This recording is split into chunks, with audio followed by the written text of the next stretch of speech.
Hanuman Beniwal, you have 5 minutes. 6-7 जल्दी जल्दी। सभापति महोदय, आज सबसे Plus पहले the तो points.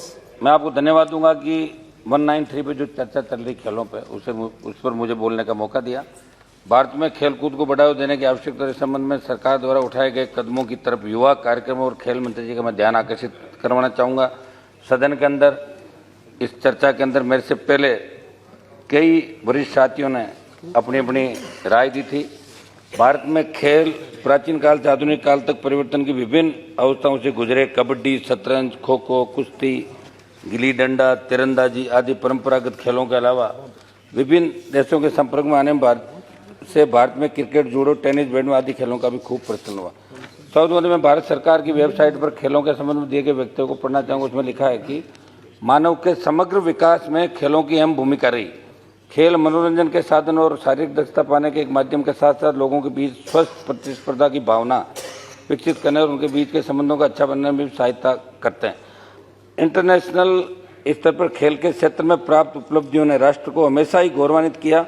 ये बात तो सही है महोदय, लेकिन मैं मंत्री जी को ये बताना चाहता हूँ कि हमें ग्रामीण क्षेत्र में बुनियादी सुविधाओं को बढ़ाना होगा। किस तरह बढ़ाना, किस प्रकार हम गाँव के अंतिम छोर पर बैठे उस प्रतिभाशाली खिलाड़ी को आगे ला सकें जिसके पास वित्तीय संसाधन नहीं है। इस हेतु हमें सोचना होगा। सभापति महोदय, आज जब जनसंख्या की बात आती है तो समूचे विश्व में दूसरे नंबर पर भारत का नंबर है। ओलंपिक मेडलों की बात आती है तो हम बहुत पीछे हैं, क्योंकि जो देश ओलंपिक मेडल लाने में अग्रणी पंक्ति में खड़े हैं, चाहे वो चीन हो जिसकी जनसंख्या हमसे अधिक है, या और उन देशों में एक तेज स्पोर्ट्स ट्रेनिंग स्कूलों का मॉडल है जिसके जरिए उसका पैसा ट्रेनिंग पर ही खर्च होता है। इस वर्ष के बजट में खेल मंत्रालय को 3062.60 करोड़ रुपए का प्रावधान किया गया, जो 21-22 के बजट अनुमान की तुलना में 11.08% अधिक है। ये बात सही है कि अपने खेलो इंडिया सहित कई योजनाओं के माध्यम से खेल क्षेत्र में व्यापक सुधार की कोशिश की है, लेकिन ओलंपिक मेडल लाने में हम पीछे क्यों हैं, इस पर गंभीरता से सोचना होगा।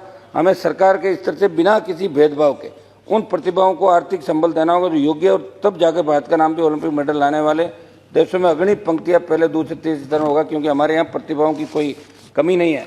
हमारी प्राचीन सभ्यता और संस्कृति में भी खेलों का बहुत बड़ा महत्व बताया गया। हमारी संस्कृति ने हमें बहुत कुछ सिखाया। बस जरूरत है सरकार गांव के अंतिम छोर पर बैठे प्रतिभा को पहचान कर उसकी मदद करे। और इसी क्रम में मैं मांग करूंगा कि केंद्र के स्तर से खेलों को बढ़ावा देने, प्रतिभाओं को आगे लाने के लिए ग्रामीण क्षेत्र में ज़्यादा से ज़्यादा बजट जारी किया जाए। सबसे हमें खिलाड़ियों की भावनाओं को समझना होगा। अगर किसी के साथ कहीं अन्याय होगा तो उसे हमें समझना होगा, लेकिन शासन प्रशासन के स्तर से कई बार अंदर की किसी खिलाड़ी की जान तक ले लेती है।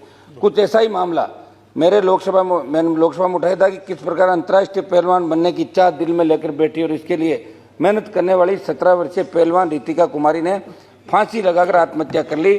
उसे विजेता होने के बावजूद भरतपुर में आयोजित प्रतियोगिता में उप विजेता घोषित कर दिया गया। मैंने विस्तार से सदन में मामले को रखकर केंद्रीय जांच एजेंसी जांच की मांग की और आपने इस राज्य का विषय बताकर ड्रॉप कर दिया, लेकिन ऐसे संवेदनशील मामले के अंदर केंद्र को हस्तक्षेप करना चाहिए। मेरी खेल मंत्री जी से मांग है कि इस मामले को भी दिखवाकर इसको आप मंगवा के दिखवाएं। इसमें मेरी मांग है, मेरी आपके माध्यम से मांग है, खिलाड़ियों के प्रशिक्षण के अहम हिस्सों में खिलाड़ियों पर उत्पन्न होने वाली मानसिक दबावों से निपटने के तरीकों को भी शामिल किया जाना चाहिए।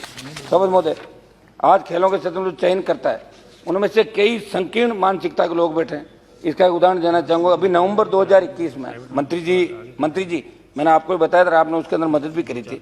2021 में बहरीन में एशियाई यूथ पैरा गेम्स आयोजित हुए। उसमें मेरे राजस्थान की सीकर जिले की एक दृष्टिबाधित बेटी थी शालिनी चौधरी, और पैरा ओलंपिक कमेटी में बैठे कुछ लोगों ने उसके पासपोर्ट से जुड़ी जानकारी गलत भेज दी, जो वीजा में गलत अंकित हो गई थी। मैंने आपसे बात करी, आपने करवाया, लेकिन तब तक उसका एक मैच हो चुका था वहां पे। ये अपने यहाँ की जो गलतियां थी आपके डिपार्टमेंट की, ऐसे मामलों में आप जांच करा के जो भी दोषी हो उनके खिलाफ कार्रवाई, ताकि आइंदा जैसी घटनाओं की पुनरावृत्ति नहीं हो देश के अंदर। ये बहुत बड़ी बात है सर। मैंने पत्र लिखा, आपने मदद भी करी। ऐसी इरादतन त्रुटि के कारण कैसे हम प्रतिभाओं का नुकसान होने दे रहे हैं, इस पर सरकार को ध्यान देने की आवश्यकता है। मेरी प्रमुख मांगे रहेगी सभापति महोदय, मेरे संसदीय क्षेत्र नागौर जहाँ से मैं आता हूँ, सेंट्रल स्पोर्ट्स यूनिवर्सिटी खोली जाए और वहाँ यूथ हॉस्टल के लिए जमीन उपलब्ध है, 4 दीवारें भी बनाई। आप यूथ हॉस्टल की भवन निर्माण का बजट जारी करें। मैंने आपसे व्यक्तिगत निवेदन भी किया था, और आप क्योंकि खुद नौजवान हैं, नौजवानों की राजनीति करें, हमारा ध्यान भी पूरा रखते हैं, तो नागौर को आप विशेष रूप से लिखें। राष्ट्रीय व अंतर्राष्ट्रीय स्तर के भारतीय खिलाड़ियों के कल्याण के लिए आपकी पंडित दीनदयाल उपाध्याय राष्ट्रीय कल्याण कोष योजना चल रही है। इसमें आप आर्थिक तंगी में रहने वाले खिलाड़ी 5 लाख रुपए तक मदद करते हैं। इसमें राशि को 15 लाख रुपए बढ़ाकर एक मिनट प्लीज कोऑपरेट। एक मिनट सर, 15 लाख करवाने का कराएं सर। पर्वतारोही मंत्री महोदय, पर्वतारोही बहुत ज्यादा गाँव के बच्चे इसके अंदर बहुत ज्यादा आकर्षित हो रहे हैं, लेकिन आर्थिक संसाधनों का अभाव में सरकारी उनको मदद नहीं मिलती। मेरी मांग रहेगी कि पर्वतारोही के लिए सरकार के स्तर से 10 लाख रुपए से अधिक आर्थिक मदद देने का प्रावधान बनाया जाए, क्योंकि इससे खर्च बहुत आता है। राष्ट्रीय खेल हॉकी को बढ़ावा देने की दिशा में कारगर कदम उठाया जाए। एक मिनट में समाप्त करो, मेरे को डिमांड है मेरी सर।